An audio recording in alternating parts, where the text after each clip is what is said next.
Welcome to Luca and Miguel. Enjoy the video. In this video, I will explain how to make rice more tasty. First, always rinse your rice well before cooking. This removes extra starch, ensuring a fluffier texture. Next, consider swapping plain water for a flavorful broth or stock, like chicken or vegetable, to infuse a deeper taste from the start. Don't forget a small pinch of salt in your cooking liquid. It truly elevates the rice's natural deliciousness.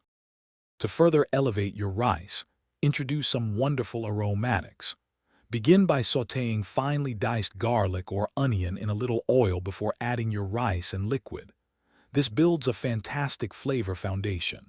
Once cooked, stir in fresh, chopped herbs like cilantro or parsley for a burst of freshness. For a subtle, fragrant note, try adding 1 bay leaf or 2 to 3 cardamom pods to the pot. For added richness and a touch of brightness, consider these simple steps.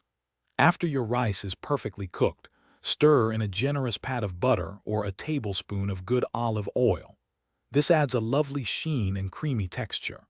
A squeeze of fresh lemon or lime juice at the end can cut through richness and brighten the overall flavor profile. Toasting dry rice grains in a pan with a teaspoon of oil for 2 minutes before adding liquid also adds depth. Finally, get creative with delicious mix-ins to transform your rice. After cooking, fold in roasted vegetables like bell peppers or cooked proteins such as shredded chicken for a more substantial meal. For delightful texture and a hint of sweetness, try adding toasted nuts like slivered almonds or dried cranberries. A sprinkle of grated Parmesan cheese or a dash of soy sauce can also introduce a wonderful umami depth. Thanks for watching and please subscribe.